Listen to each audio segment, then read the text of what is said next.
എന്തുകൊണ്ടാണ് കേരളത്തിൽ B J പിക്ക് വരാൻ സാധിക്കാത്തത് എന്ന് ചോദിച്ചു കഴിഞ്ഞാൽ അതിനൊറ്റ ഉത്തരം മാത്രമേ ഉള്ളൂ. അത് ദേശീയ നേതൃത്വത്തിന്റെ കഴിവുകേട് എന്ന് മാത്രമേ പറയാം. ഇവർ സജീവമായി രംഗത്തിറങ്ങി രാഷ്ട്രീയ വിഷയങ്ങളിൽ അഭിപ്രായം പറഞ്ഞു കഴിഞ്ഞാൽ മാത്രമേ ഇത് ഒരു ജനകീയ വിഷയങ്ങളിൽ ഇടപെടുന്ന ഒരു പാർട്ടിയാണ് ബി ജെ പി എന്ന രീതിയിൽ പൊതുജനങ്ങൾ അംഗീകരിക്കത്തുള്ളൂ. ഒരു സ്ഥാനം കിട്ടിയില്ലെങ്കിൽ ഇവർ നാളെ ഞങ്ങൾക്ക് വേണ്ടി സംസാരിക്കില്ല എന്ന ഒരു തോന്നൽ പൊതുസമൂഹത്തിന്റെ മനസ്സിൽ കയറി കൂടിക്കഴിഞ്ഞാൽ പിന്നെ ഏതെങ്കിലും തരത്തിൽ ഇവരെ വിശ്വസിക്കുമോ? ബി ജെ പി എന്ന് പറയുന്ന സംവിധാനത്തിനകത്തുള്ള മുഴുവൻ നേതാക്കന്മാരും ഒരുമിച്ച് പ്രവർത്തിച്ചാൽ മാത്രമേ ബി ജെ പിയുടെ സാധ്യതകളുള്ളൂ. രാജീവ് ചന്ദ്രശേഖരാണ് കേരളത്തിലെ ബി ജെ പിയുടെ പ്രസിഡന്റ്. അതുകൊണ്ട് എന്തെങ്കിലുമൊക്കെ നേട്ടം ഉണ്ടാക്കി കഴിഞ്ഞാൽ അത് അയാളുടെ ക്രെഡിറ്റിൽ പോകും എന്ന ഒരു ചിന്തയോടുകൂടി ഇരുന്ന് കഴിഞ്ഞാൽ ഒരു കാരണവശാലും ഒരു കാലത്തും ബി ജെ പി നന്നാവാൻ പോകുന്നില്ല എന്നുള്ളതാണ് എൻ്റെ അഭിപ്രായം. നമസ്കാരം. നമസ്കാരം. ബി ജെ പി 1980 രൂപം കൊണ്ട ഒരു രാഷ്ട്രീയ പാർട്ടിയാണ്. പക്ഷെ എന്തുകൊണ്ടാണ് ഇത്ര കാലമായിട്ടും കേരളത്തില് ഭരണം പിടിക്കാൻ ബി ജെ പിക്ക് സാധിക്കാത്തത്? ഒരു സാധാരണ മലയാളിയോടാണ് ഈ ചോദ്യം ചോദിക്കുന്നതെങ്കിൽ, നമ്മളെല്ലാവരും സാധാരണ മലയാളി തന്നെയാണ് ചോദിക്കുന്നതെങ്കിൽ, അവർ കൃത്യമായിട്ട് പറയുന്ന മറുപടി എന്തായിരിക്കും? കേരളത്തിന് മറ്റ് സംസ്ഥാനങ്ങളെ അപേക്ഷിച്ച് കുറച്ചുകൂടി വിദ്യാസമ്പന്നരാണ് എന്ന് പറയുന്നത്. കാരണം കേരളത്തിലുള്ള ആളുകൾ പല നോർത്ത് ഇന്ത്യൻ സംസ്ഥാനങ്ങളും കർണാടക ഉൾപ്പെടെയുള്ള ദക്ഷിണേന്ത്യൻ സംസ്ഥാനത്തും ബി ജെ പിക്ക് അധികാരത്തിൽ വരാൻ സാധിച്ചിട്ടും എന്തുകൊണ്ടാണ് കേരളത്തിൽ ബി ജെ പിക്ക് വരാൻ സാധിക്കാത്തത് എന്ന് ചോദിച്ചു കഴിഞ്ഞാൽ അതിനൊറ്റ ഉത്തരം മാത്രമേ ഉള്ളൂ. അത് ദേശീയ നേതൃത്വത്തിന്റെ കഴിവുകേട് എന്ന് മാത്രമേ പറയാൻ പറ്റുള്ളൂ. കുറേയധികം പണം പമ്പ് ചെയ്തതുകൊണ്ട് അല്ലെങ്കിൽ മാസാമാസം പ്രസിഡന്റിനെ മാറ്റിയിട്ടോ ഒന്നും കാര്യമില്ല. ഒരു കാര്യം നമ്മൾ മനസ്സിലാക്കേണ്ടത് എന്താ വെച്ച് കഴിഞ്ഞാൽ, എനിക്ക് ഓർമ്മ വെച്ച സമയത്തൊക്കെ ബി ജെ പിയുടെ ഏറ്റവും നല്ലൊരു നേതാവ് എന്ന് പറയുന്നത് കെ ജി മാരാറായിരുന്നു. കെ ജി മാരാറായിരുന്നു ബി ജെ പിയുടെ ഒരു ഫേസ് എന്ന് പറയുന്നത്. ആ കൂട്ടത്തിൽ തന്നെ ഓരോ രാജഗോപാലിനെ പോലെയുള്ള നേതാക്കന്മാരും ഉണ്ടായിരുന്നു. ഈ കെ ജി മാരാരുടെ പേരാണ് ഈ ബി ജെ പിയുടെ സംസ്ഥാന കമ്മിറ്റി ഓഫീസിൽ വരെ ഇട്ടിരിക്കുന്നത്. മാരാർജി ഭവൻ എന്നതാണ് മറ്റേ ബി ജെ പിയുടെ സംസ്ഥാന കമ്മിറ്റി ഓഫീസ് അറിയപ്പെടുന്നത് തന്നെ. ബി ജെ പിയുടെ മറ്റൊരു സംസ്ഥാന പ്രസിഡന്റ് ആയിരുന്നു സി കെ പത്മനാഭൻ. ആ സി കെ പത്മനാഭൻ ഇന്ന് പത്രമാധ്യമങ്ങളിലോ അല്ലെങ്കിൽ ദൃശ്യമാധ്യമങ്ങളിലോ ഒക്കെ സജീവമാണോ? അല്ലല്ലോ. അതിനുശേഷം വന്നിരിക്കുന്ന ഒരുപാട് പ്രസിഡന്റുമാരുണ്ട്. ഇപ്പം വി മുരളീധരൻ നമ്മുടെ ഓർമ്മയിലുള്ള ഒരു പ്രസിഡന്റാണ് വി മുരളീധരൻ എന്ന് പറയുന്നത്. പക്ഷെ വി മുരളീധരനെ കുറിച്ച് ഇപ്പോൾ അധികം കേൾക്കാറുണ്ടോ? ഇടയ്ക്ക് മാത്രമാണ് കേൾക്കുന്നത്. കഴിഞ്ഞ ഈ 2024 ലോക്സഭാ തെരഞ്ഞെടുപ്പിന് ശേഷം ഈ വി മുരളീധരനെ കുറിച്ച് അധികം വാർത്തകളോ അല്ലെങ്കിൽ അദ്ദേഹം എന്തെങ്കിലും പ്രസ്താവനകളോ നടത്തുന്നത് നമ്മൾ കണ്ടിട്ടുണ്ടോ? ഇല്ല എന്ന് തന്നെ വേണം പറയാനായിട്ട്. അത് കൂടാതെ തന്നെ ശ്രീധരൻപിള്ള സാർ, ഈ ശ്രീധരൻപിള്ള സാറിനെയൊക്കെ പെട്ടെന്നൊരു സുപ്രഭാതത്തിലെടുത്ത് ഗവർണറാക്കി മാറ്റി. ബി ജെ പിക്ക് ചെയ്യുന്ന ഏറ്റവും വലിയൊരു അബദ്ധമാണ്. അതായത് ബി ജെ പിയുടെ സംസ്ഥാന അധ്യക്ഷനായിട്ട് വരുന്ന ഒരാളെ ആ ഒരു പദവിയുടെ സമയം കഴിഞ്ഞാൽ അപ്പോൾ തന്നെ എടുത്ത് എവിടെയെങ്കിലും ഗവർണറാക്കി വിടുക എന്നുള്ളത്. അവരെ സംഘടനാ രംഗത്ത് തന്നെ ഉറപ്പിച്ചു നിർത്താൻ വേണ്ടിയിട്ട് സാധിക്കണം. ഇപ്പൊ കുമ്മനം രാജശേഖരനെ സംസ്ഥാന അധ്യക്ഷനാക്കി കൊണ്ടുവന്നു. അദ്ദേഹം അത്യാവശ്യം കുഴപ്പമില്ലാതെ സംഘടനാ സംവിധാനങ്ങൾ ഇങ്ങനെ കെട്ടിപ്പടുത്തുകൊണ്ട് വരുന്ന സമയത്താണ് പെട്ടെന്ന് തന്നെ അദ്ദേഹത്തെ മാറ്റിയിട്ട് അദ്ദേഹത്തെ ഗവർണറാക്കിയിട്ട് കെ സുരേന്ദ്രനെ കൊണ്ടുവരുന്നത്. ഈ കെ സുരേന്ദ്രൻ പ്രസിഡന്റ് ആയതോടുകൂടി ഈ പറഞ്ഞ ശ്രീധരൻപിള്ള സാറോ അതല്ലെങ്കിൽ വി മുരളീധരനോ ഈ പറഞ്ഞ സി കെ പത്മനാഭൻ ഉൾപ്പെടെയുള്ള നേതാക്കന്മാർ പിന്നീട് ഒരു ജനകീയ വിഷയങ്ങളിൽ ഇടപെടാത്തൊരു സാഹചര്യമുണ്ട്. ഇവരൊന്നും പിന്നെ മുൻപന്തിയിലേക്ക് വരത്തില്ല. ഇവരെല്ലാവരും പിന്നെ പുറകോട്ട് വരികയും. ഇപ്പോൾ കെ സുരേന്ദ്രൻ മാറി. ഈ കെ സുരേന്ദ്രൻ മാറിയതിനു ശേഷം പിന്നെ കെ സുരേന്ദ്രൻ സജീവമായിട്ട് രാഷ്ട്രീയത്തിൽ ഇടപെടലുകൾ നടത്തുന്നുണ്ടോ? ഇടയ്ക്ക് വന്ന് ചില പത്രസമ്മേളനങ്ങളൊക്കെ നടത്തി ഞാനിവിടെ ഉണ്ട് എന്ന് ജീവിച്ചിരിപ്പുണ്ട് എന്ന് അറിയിച്ചതിന് ശേഷം വീണ്ടും തിരിച്ചു വീട്ടിൽ കയറുകയല്ലേ ചെയ്യുന്നത്. ഈ രീതിയാണ് ബി ജെ പിയെ സംബന്ധിച്ചിട്ട് ബി ജെ പിക്ക് സംസ്ഥാനത്ത് അധികാരത്തിൽ വരാൻ വേണ്ടിയിട്ട് തടസ്സമായിട്ട് നിൽക്കുന്ന കാര്യങ്ങൾ എന്ന് പറയുന്നത്. ഇപ്പൊ കോൺഗ്രസിനെ നോക്കൂ. കോൺഗ്രസ് അധികാരത്തിൽ വരുമ്പോൾ വരാതിരിക്കുകയോ ചെയ്യട്ടെ, അതല്ല കാര്യം. ഇപ്പൊ കോൺഗ്രസിനകത്ത് മുൻ KPCC അധ്യക്ഷന്മാരൊക്കെ എപ്പോഴും ആക്റ്റീവ് ആയിരിക്കും, വളരെ സജീവമായിട്ട് രാഷ്ട്രീയ രംഗത്തുണ്ടാവും. അവർ പല രാഷ്ട്രീയ വിഷയങ്ങളിലും അഭിപ്രായങ്ങൾ പറയും. ഈ അഭിപ്രായങ്ങൾ മാധ്യമങ്ങളിലൂടെ പൊതുജനങ്ങളിലേക്ക് എത്തും. ബി ജെ പിയുടെ ഞാൻ പറയുന്ന ഒരു പ്രശ്നം വരുന്ന സമയത്ത്, ഒരു പൊളിറ്റിക്കൽ ഇഷ്യൂ വരുന്ന സമയത്ത്, ഒരു സോഷ്യൽ ഇഷ്യൂ വരുന്ന സമയത്ത് ഈ സി കെ പത്മനാഭൻ പ്രതികരിക്കാറുണ്ടോ? വി മുരളീധരൻ പ്രതികരിക്കാറുണ്ടോ? കുമ്മനം രാജശേഖരൻ പ്രതികരിക്കാറുണ്ടോ? വി മുരളീധരൻ പ്രതികരിക്കാറുണ്ടോ? ഈ കെ സുരേന്ദ്രൻ പ്രതികരിക്കാറുണ്ടോ? ഇല്ല. ഇടയ്ക്കൊക്കെ വളരെ ആക്റ്റീവായിട്ട് സജീവമായിട്ട് നിന്നുകൊണ്ടിരുന്ന ഒരാളാണ് ശോഭാ സുരേന്ദ്രൻ. ശോഭാ സുരേന്ദ്രനാണ് ഇപ്രാവശ്യം ബി ജെ പിയുടെ സംസ്ഥാന അധ്യക്ഷയായിട്ട് വരിക എന്ന് കേരളത്തിലുള്ള ബി ജെ പിക്കാർ മാത്രമല്ല മറ്റു പാർട്ടി നേതാക്കന്മാർ പോലും അങ്ങനെയാണ് പ്രതീക്ഷിച്ചിരുന്നത്. പക്ഷേ ആ പ്രതീക്ഷകൾക്കെല്ലാം വിപരീതമായിട്ടാണ് രാജീവ് ചന്ദ്രശേഖർ പ്രസിഡന്റായിട്ട് കേരളത്തിലേക്ക് വരുന്നത്. രാജീവ് ചന്ദ്രശേഖരെ സംബന്ധിച്ചിട്ട് അദ്ദേഹം ഒരു ഫുൾ ടൈം പൊളിറ്റീഷ്യൻ ഒന്നും അല്ല എങ്കിൽ തന്നെയും അദ്ദേഹത്തെ സംബന്ധിച്ച് ഒരു പ്രൊഫഷണൽ വേയിലൂടെ ഈ പാർട്ടിയെ എക്സിക്യൂട്ട് ചെയ്യാൻ വേണ്ടിയിട്ടുള്ള ശ്രമങ്ങളാണ് അദ്ദേഹം നടത്തിക്കൊണ്ടിരിക്കുന്നത്. അതിന് പ്രാപ്തനായിട്ടുള്ള ഒരു അനൂപ് ആന്റണി സപ്പോർട്ടിനുണ്ട്. അതോടൊപ്പം തന്നെ ഈ പറഞ്ഞ ഷോൺ ജോർജ്, അത് കൂടാതെ തന്നെ ഒരുപാട് നേതാക്കന്മാരുണ്ട്. എസ് സുരേഷ്, ഇങ്ങനെ ഒരുപാട് നേതാക്കന്മാർ ഇപ്പോൾ മാരാർജി ഭവൻ കേന്ദ്രീകരിച്ച് തന്നെ പ്രവർത്തിക്കുന്നുണ്ട്.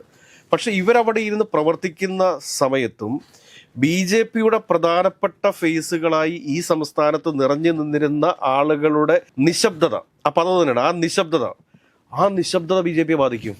ഇവർ സജീവമായി രംഗത്തിറങ്ങി രാഷ്ട്രീയ വിഷയങ്ങളിൽ അഭിപ്രായം പറഞ്ഞു കഴിഞ്ഞാൽ മാത്രമേ ഇത് ഒരു ജനകീയ വിഷയങ്ങളിൽ ഇടപെടുന്ന ഒരു പാർട്ടിയാണ് BJP എന്ന രീതിയിൽ പൊതുജനങ്ങൾ അംഗീകരിക്കത്തുള്ളൂ. അതല്ലെങ്കിൽ എന്താ സംഭവിക്കുക? ഈ BJPയിലുള്ള വിശ്വാസം നഷ്ടപ്പെട്ടു പോകും. കാരണം ഒരു നേതാവ് എന്ന് പറയുന്ന സമയത്ത് പൊതുജനങ്ങൾക്ക് മുമ്പിൽ, പൊതുസമൂഹത്തിന് മുമ്പിൽ വന്നിരുന്ന് സംസാരിക്കുന്ന സമയത്ത് സ്ഥാനമുണ്ടെങ്കിൽ മാത്രമേ സംസാരിക്കൂ എന്ന് പറഞ്ഞു കഴിഞ്ഞാൽ പിന്നെ അവരെ എങ്ങനെയാണ് ജനം വിശ്വസിക്കുക? ഒരു സ്ഥാനം കിട്ടിയില്ലെങ്കിൽ ഇവർ നാളെ ഞങ്ങൾക്ക് വേണ്ടി സംസാരിക്കില്ല എന്ന ഒരു തോന്നൽ പൊതുസമൂഹത്തിന്റെ മനസ്സിൽ കയറി കൂടിക്കഴിഞ്ഞാൽ പിന്നെ ഏതെങ്കിലും തരത്തിൽ ഇവരെ വിശ്വസിക്കുമോ? പിന്നെ ഇവർ ഏതൊക്കെ നിയോജക മണ്ഡലങ്ങളിൽ പോയി നിന്ന് മത്സരിക്കാൻ ശ്രമിച്ചാലും അതിൻ്റെ അവിടെ ആളുകളുടെ ഒരു വിശ്വാസം നേടിയെടുക്കാൻ വേണ്ടിയിട്ട് ഇവർക്ക് സാധിക്കത്തില്ല. ഇപ്പൊ പല നേതാക്കന്മാരും ഇപ്പൊ നേമത്ത് രാജീവ് ചന്ദ്രശേഖർ സ്ഥാനാർത്ഥിത്വം പ്രഖ്യാപിച്ചു കഴിഞ്ഞു. നല്ല കാര്യമാണ്. കഴക്കൂട്ടത്ത് നമ്മളുടെ വി മുരളീധരനും ഏകദേശം സ്ഥാനാർത്ഥിത്വം പ്രഖ്യാപിച്ച രീതിയിലാണ്. വട്ടിയൂർക്കാവിൽ ആർ ശ്രീലേഖ IPS സ്ഥാനാർത്ഥിത്വം ഏകദേശം പ്രഖ്യാപിച്ച രീതിയിൽ തന്നെയാണ് നിൽക്കുന്നത്. ഈ 3 മണ്ഡലങ്ങളിലേക്കും ഇവരുടെ ശ്രദ്ധ പോകുന്ന സമയത്ത് ആർ ശ്രീലേഖ മാറ്റി നിർത്താം. ഈ രാജീവ് ചന്ദ്രശേഖരുടെയും വി മുരളീധരനും സംസ്ഥാന തലത്തിലുള്ള വിഷയങ്ങളിൽ ഇടപെടേണ്ട ആളല്ലേ? എന്തുകൊണ്ടാണ് ഇവർ സംസ്ഥാന തലത്തിൽ നടക്കുന്ന വിഷയങ്ങളെക്കുറിച്ച് കൃത്യമായ രീതിയിൽ അഭിപ്രായങ്ങൾ പറയാത്തത്? അപ്പോൾ സ്വാഭാവികമായിട്ടും ജനങ്ങൾ ചിന്തിക്കത്തില്ലേ? ഇപ്പം നേമത്ത് രാജീവ് ചന്ദ്രശേഖർ മത്സരിക്കാൻ വേണ്ടി തീരുമാനിച്ചു. അദ്ദേഹത്തെ ജനങ്ങൾ വിശ്വസിക്കണമെന്നുണ്ടെങ്കിൽ അദ്ദേഹം കേരള സംസ്ഥാനത്ത് നടക്കുന്ന വിവിധ വിഷയങ്ങളിൽ കൂടി കൃത്യമായിട്ടുള്ള അഭിപ്രായങ്ങൾ പറയണമെന്നേ, ആ വിഷയങ്ങളിലുള്ള ഇടപെടലുകൾ കൂടി നടത്തണമെന്നേ. ഇപ്പൊ ഞാൻ പറയാം, കെ സുരേന്ദ്രൻ ഇപ്പൊ മഞ്ചേശ്വരത്തേക്ക് മാത്രമായിട്ട് പോയി എന്നിരിക്കുക. സുരേന്ദ്രൻ അവിടെയുള്ള ആളുകൾ എങ്ങനെ വിശ്വസിക്കും? കേരളത്തിൽ BJPയുടെ സംസ്ഥാന അധ്യക്ഷനായിട്ട് ഇരുന്നതിന് ശേഷം മറ്റൊരു സ്ഥാനം കിട്ടിയിട്ടില്ല എന്നതിന്റെ പേരിൽ കെറുവിച്ച്, അതായത് കൂട്ടുവെട്ടി വീട്ടിൽ കയറി ഇരുന്നിരിക്കുന്ന ഒരാളെ എങ്ങനെയാണ് ജനം വിശ്വസിക്കുക? ഇത് BJPയുടെ നേതാക്കന്മാർ ചിന്തിക്കേണ്ട കാര്യമല്ലേ? അത് കഴിഞ്ഞതിന് ശേഷം പിന്നീട് ഇലക്ഷൻ വരുന്ന സമയത്ത് ഏതെങ്കിലും ഒരു നിയോജക മണ്ഡലത്തിൽ ഒരു സീറ്റ് കിട്ടും. ആ സീറ്റ് കിട്ടിക്കഴിയുമ്പോഴത്തേക്ക് ആ സീറ്റിലേക്ക് കുറെ പണം ഇറക്കി അവിടെ നിന്ന് വിജയിക്കാമെന്ന് നോക്കിക്കഴിഞ്ഞാൽ നടക്കില്ല. MT രമേശ് കൃത്യമായിട്ട് അഭിപ്രായങ്ങൾ പറയണം. ശോഭാ സുരേന്ദ്രൻ കുറച്ചുകൂടി സജീവമായിട്ട് രംഗത്ത് വരണം. കുറെ ദിവസമായി ശോഭാ സുരേന്ദ്രന്റെ കൃത്യമായ പൊളിറ്റിക്കൽ സ്റ്റേറ്റ്മെന്റുകളൊന്നും കേരളം കാണുന്നില്ല. അതോടൊപ്പം തന്നെ ഈ BJP എന്ന് പറയുന്ന സംവിധാനത്തിനകത്തുള്ള മുഴുവൻ നേതാക്കന്മാരും ഒരുമിച്ച് പ്രവർത്തിച്ചാൽ മാത്രമേ BJPയുടെ സാധ്യതകളുള്ളൂ. നമ്മളൊരു കാര്യം മനസ്സിലാക്കേണ്ടത് എന്താണ് എന്ന് ചോദിച്ചു കഴിഞ്ഞാൽ, ഏതൊക്കെയായാലും കോൺഗ്രസിന്റെ നേതാക്കന്മാർ എത്രത്തോളമാണ് BJPയെ സഹായിച്ചുകൊണ്ടിരിക്കുന്നത്? ഇപ്പോൾ ഒരു രാഷ്ട്രീയ പാർട്ടി എന്നുള്ള രീതിയിൽ BJP കേരളത്തിൽ ഇപ്പോൾ ഒരു റിയാലിറ്റിയാണ്. ആ റിയാലിറ്റി ഉൾക്കൊള്ളാതൊന്നും ആർക്കും മുൻപോട്ട് പോകാൻ വേണ്ടി സാധിക്കത്തൊന്നുമില്ല. കാരണം വരും ദിവസങ്ങളിലൊക്കെ ഒരുപാട് കോൺഗ്രസ് നേതാക്കന്മാർ, എന്തിനേറെ പറയുന്നു CPMൽ നിന്ന് വരെയുള്ള പല നേതാക്കന്മാരും BJPയിലേക്ക് എത്തുന്ന സാഹചര്യങ്ങളുണ്ടാവും. അതേ രീതിയിലാണ് കാര്യങ്ങൾ പൊയ്ക്കൊണ്ടിരിക്കുന്നത്. CPMനകത്തും വേണ്ട രീതിയിലുള്ള തിരുത്തലുകൾ സംഭവിക്കാത്ത പക്ഷം വലിയ രീതിയിലുള്ള ഒരു പരാജയം CPMന് ഉണ്ടാകുമെന്ന് തന്നെ നമ്മൾ പറയേണ്ടി വരും.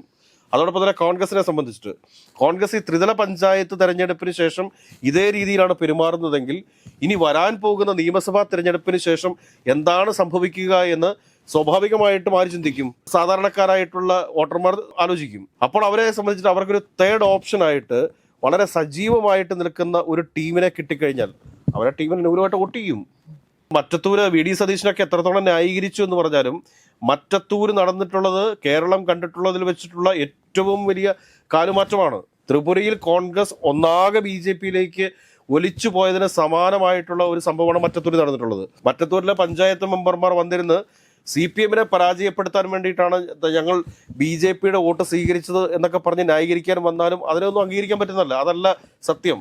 കാരണം അതിനകത്ത് ഒരു മുസ്ലിം ന്യൂനപക്ഷത്തിൽപ്പെട്ട ആളുകൾ വരെ അതിനകത്ത് മത്സരിച്ച് വിജയിച്ചിട്ടുണ്ട്. അവർ പോലും BJPക്ക് അനുകൂലമായ നിലപാട് സ്വീകരിച്ചു എന്ന് പറയുമ്പോഴത്തേക്ക് അത് കേരള മനസാക്ഷി ഞെട്ടിക്കുന്ന ഒരു കാര്യം കൂടിയാണ്. അതുകൊണ്ട് തന്നെയാണ് ഞാൻ പറയുന്നത്, കേരളത്തിൽ BJP എന്നത് ഒരു റിയാലിറ്റി ആയിട്ട് മാറിയിരിക്കുന്നു. ഇനി RSS ബന്ധങ്ങളോ സംഘപരിവാർ ബന്ധങ്ങളോ ഒന്നും പറഞ്ഞുകൊണ്ട് കോൺഗ്രസിന് അല്ലെങ്കിൽ CPMനെ ഒന്നും BJPയെ തടുത്തു നിർത്താനായിട്ടാവത്തില്ല.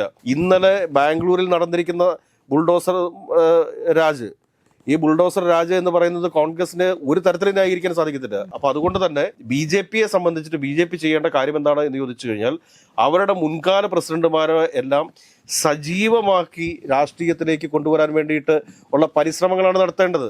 സജീവമായിട്ട് നിൽക്കുന്ന നേതാക്കളെ ഈ പറയുന്ന പോലെ ഗവർണർ സ്ഥാനം കൊടുത്തിട്ട് ഒതുക്കുകയാണ് ശരിക്കും ചെയ്യുന്നത്. ഇത് അവർക്കൊരു അംഗീകാരം എന്നുള്ള രീതിയിലായിരിക്കും ഒരു പക്ഷെ കൊടുക്കുന്നത്. പക്ഷെ അവരുടെ പൊളിറ്റിക്കൽ എക്സ്പീരിയൻസിനെ കേരളത്തിൽ തന്നെ പ്രയോജനപ്പെടുത്തുകയാണ് വേണ്ടത്. അവർക്ക് കഴിഞ്ഞ ഒരു 3 വർഷം അല്ലെങ്കിൽ 5 വർഷം 6 വർഷമൊക്കെ ആയിട്ട് ഒരു പാർട്ടി പ്രസിഡന്റ് എന്നുള്ള രീതിയിൽ ലഭിക്കുന്ന സ്വീകാര്യത, അത് പ്രത്യേകിച്ച് എന്താണെന്ന് വെച്ച് കഴിഞ്ഞാൽ ഇവർക്ക് കിട്ടുന്ന വിഷ്വൽ സ്പേസ് ആണ്, അതായത് ദൃശ്യമാധ്യമങ്ങളിൽ കിട്ടുന്ന സ്പേസ് ആണ്. ആ സ്പേസിനെ വേണ്ട രീതിയിൽ ഉപയോഗപ്പെടുത്തണമെന്നേ. ഇപ്പൊ MT രമേശ് ഒരു പത്രസമ്മേളനം, MT രമേശ് മുൻ സംസ്ഥാന അധ്യക്ഷനൊന്നുമല്ല, പക്ഷെ അദ്ദേഹം ഒരു പത്രസമ്മേളനം വിളിച്ചാൽ ആൾ കൂടത്തില്ലേ? ശോഭാ സുരേന്ദ്രൻ ഒരു പത്രസമ്മേളനം വിളിച്ചു കഴിഞ്ഞാൽ എല്ലാ പത്രക്കാരും ചെല്ലത്തില്ലേ? ഈ പറഞ്ഞ ശ്രീധരൻപിള്ള സാർ ഒരു പത്രസമ്മേളനം വിളിച്ചാൽ എല്ലാവരും ചെല്ലത്തില്ലേ? CK പത്മനാഭൻ പത്രസമ്മേളനം വിളിച്ചാൽ ചെല്ലത്തില്ലേ? ഈ PK കൃഷ്ണദാസ് പത്രസമ്മേളനം വിളിച്ചാൽ ചെല്ലത്തില്ലേ? V മുരളീധരനും K സുരേന്ദ്രനും വിളിച്ചാൽ ചെല്ലത്തില്ലേ? അപ്പൊ ഇവരൊക്കെ പത്രസമ്മേളനം വിളിക്കണമെന്നേ. ഇവരൊക്കെ പത്രസമ്മേളനം വിളിക്കുകയും ഇവിടെ സജീവമാവുകയും ചെയ്യണം. അതല്ലാതെ മറിച്ച് ഏതെങ്കിലും ഒരു മാസത്തിലൊരു 2 പ്രാവശ്യം വന്ന് പത്രക്കാരെ കണ്ടു, എന്തെങ്കിലും വാചകം അടിച്ചു, അതിനുശേഷം നേരെ വീട്ടിൽ പോയി കിടന്ന് ഉറങ്ങുന്ന രീതിയാണെങ്കിൽ BJPക്ക് ഒരു സാധ്യതയും കേരള രാഷ്ട്രീയത്തിൽ ഉണ്ടാവത്തില്ല. മറിച്ച് ഈ നേതാക്കന്മാരെല്ലാം സജീവമായിട്ട് രാഷ്ട്രീയ പൊതുമണ്ഡലത്തിൽ നിൽക്കുകയും അഭിപ്രായങ്ങൾ പറയുകയും സമരങ്ങൾ സംഘടിപ്പിക്കുകയും ജനങ്ങൾക്ക് വേണ്ടി നിലകൊള്ളുകയും ചെയ്തു കഴിഞ്ഞാൽ BJP എന്ന രാഷ്ട്രീയ പാർട്ടിക്ക് കേരളത്തിൽ വലിയ സാധ്യതകൾ ഉണ്ട് എന്നുള്ള കാര്യം BJP നേതാക്കന്മാർ മനസ്സിലാക്കണം. മറിച്ച് രാജീവ് ചന്ദ്രശേഖരാണ് കേരളത്തിലെ BJPയുടെ പ്രസിഡന്റ്, അതുകൊണ്ട് എന്തെങ്കിലുമൊക്കെ നേട്ടം ഉണ്ടാക്കി കഴിഞ്ഞാൽ അത് അയാളുടെ ക്രെഡിറ്റിൽ പോകും എന്ന ഒരു ചിന്തയോടുകൂടി ഇരുന്ന് കഴിഞ്ഞാൽ ഒരു കാരണവശാലും ഒരു കാലത്തും BJP നന്നാവാൻ പോകുന്നില്ല എന്നുള്ളതാണ് എൻ്റെ അഭിപ്രായം.